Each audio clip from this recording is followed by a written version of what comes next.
Undefeated on the head. Ito. Pinapaspasan na kagad ni Apolinario.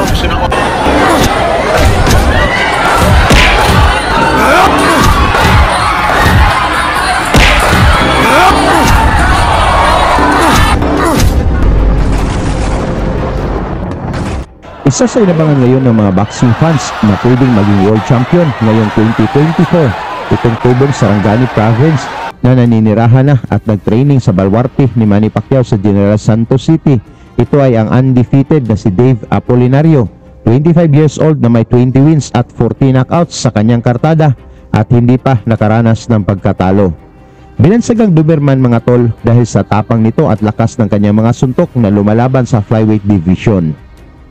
Ang ating Pinoy na si Apolinario mga tol ay rank number 1 sa WBA, rank number 3 naman sa IBF at rank number 10 naman sa WBO, ay nakatakdang lalaban sa isang IBF World Championship. Ito ay matapos ibakante ng IBF champion na si JC Bam Rodriguez ang titulo nang umakyat ito sa Super Flyweight Division at tinalo ang Mexicanong WBC champion na si Juan Francisco Estrada via knockout sa round 7 ngayon lang June 29, 2024. Para sa bakanting IBF Flyweight title mga tol ay makakaharap ng ating Pinoy itong Mexican na kasalukuyang rank number 1 na si Angel Ayala, 23 years old na may 17 wins, walang talo at 7 knockouts. Hindi ito madali para kay Apolinario mga tol dahil si Ayala ay isang WBC Box Flyweight Champion at isang American Boxing Federation Intercontinental Flyweight Champion. At naging sikat ito si Ayala mga tol nang tinalo nito ang dating world champion na si Felix Alvarado sa huli nitong laban via unanimous decision.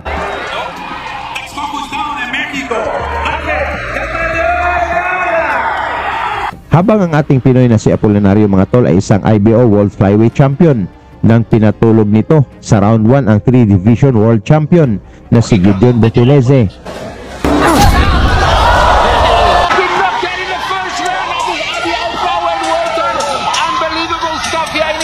At nagmula ito sa knockout na panalo kontra sa kapwa contender, ang high champion na si Tanis Ongjunta, kung saan bumagsak si Apolinario sa round 3. Ngunit tinapos naman ito ang Thai boxer sa round 4 sa kanilang laban na naganap sa Japan.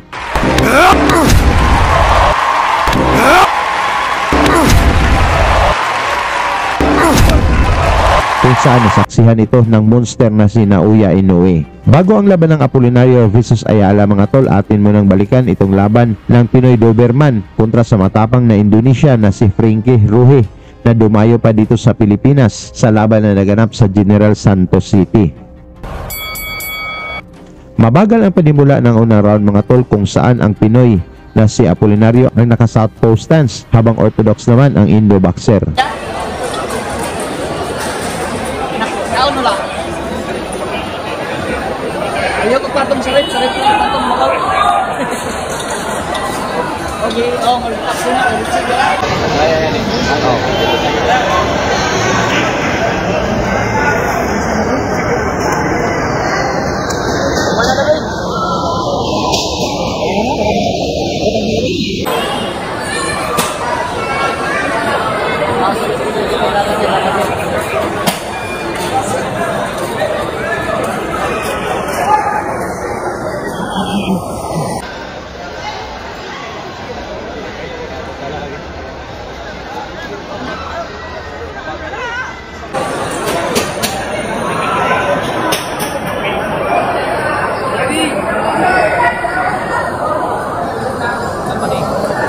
Naghihiyawan ang mga Pinoy fans sa Jinsan nang tumama ng solidong suntok ni Apolinario.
Tumama ang mga malalakas na suntok ni Apolinario bago natapos ang unang round mga tol.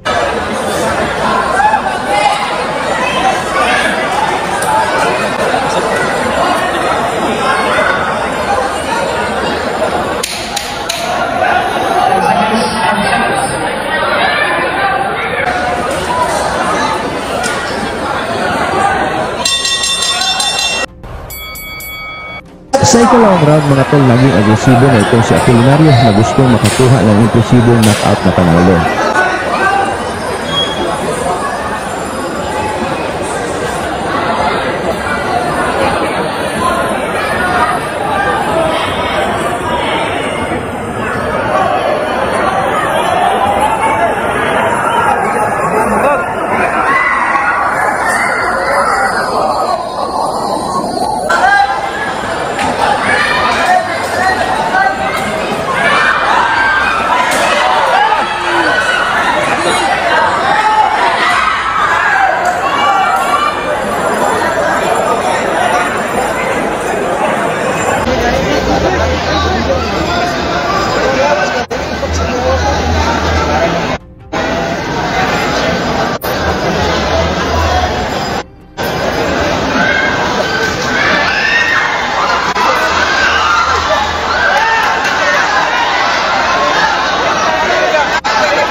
Mula sa malakidlat na pinakawalan ni Apolinario mga tol, bagsak ang Indonesian na si Ruhi, ngunit tumayo pa ito at lumaban.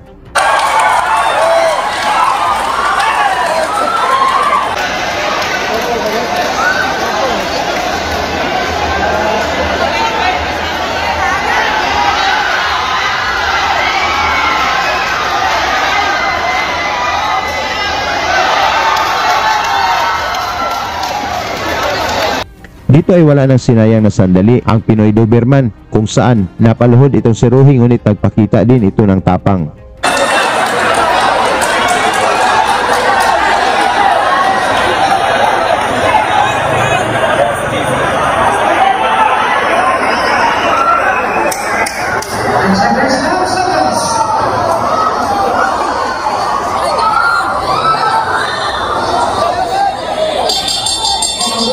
Bago mag-umpisa ang ikatlong round mga tol, umayaw na itong si Ruhi at nakuha ni Apolinario ang panalo via retirement sa round 2. Sa inyo namang palagay mga tol, may chance kaya itong mag-world champion si Apolinario? Pag-usapan na lang natin yan sa baba at suportahan na lang natin si Apolinario mga tol kontra kay Ayala sa kanilang laban para sa IBF World Championship.